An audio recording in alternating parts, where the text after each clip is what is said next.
खरं तर ग्रामीण भाग म्हटला म्हणजे सर्व काही ताजं आणि शुद्ध. मग ते वातावरण असेल, रोजचा आहार असेल, फळभाज्या असतील, पालेभाज्या असतील, ताजं दूध असेल, म्हणजे सर्व काही या ठिकाणी तुम्हाला आरोग्याला पोषक असं वातावरण असताना देखील आज ग्रामीण भागामध्ये BP, शुगर, हार्ट या प्रकारचे अनेक आजार घराघरात दिसून येतात. काय कारण आहे त्याची? याचं सर्वात मोठं कारण आहे तुमची व्यसनं. घरातील एक व्यक्ती व्यसनी जर असेल तर ते संपूर्ण घर त्या ठिकाणी मानसिकदृष्ट्या विकलांग होतं आणि त्या मानसिकतेतूनच अनेक व्याधी त्या घरात निर्माण होतात.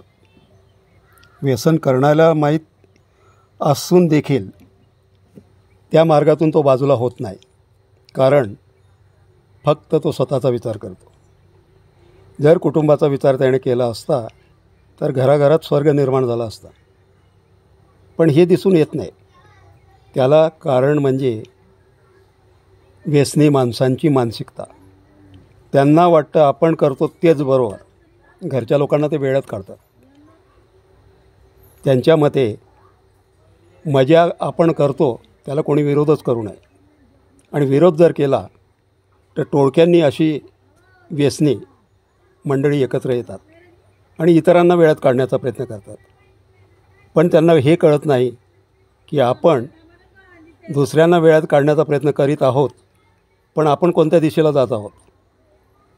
त्यातून एकच घडतं,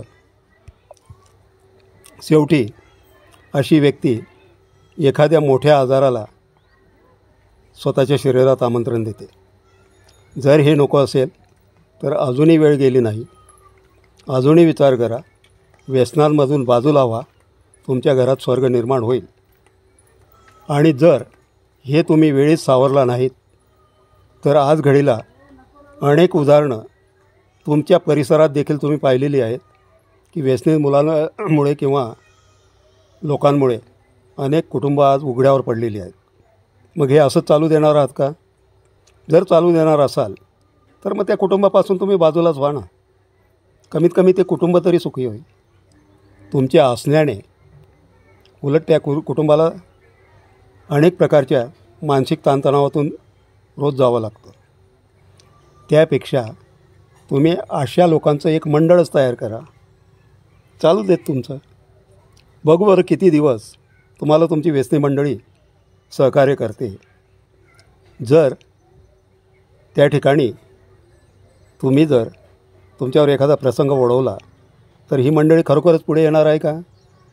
त्यावेळेस ज्याचं त्याला जो तो बघतो आणि त्यावेळेस घरचेच उपयोगात पडतात आणि तुमच्या विनाकारण केलेल्या उपद्व्यापाला घरच्यांना सामोरं जावं लागतं. विचार करा. अजूनही वेळ गेलेली नाही. मुलांना उघड्यावर पाडू नका. कुटुंबाला उघड्यावर सोडू नका. त्यांना ताणतणावातून मुक्त करा आणि स्वतःही आनंदी राहा. पटत असेल तर मान्य करा, अन्यथा तुमचा मार्ग तुम्हाला मोकळा आहे.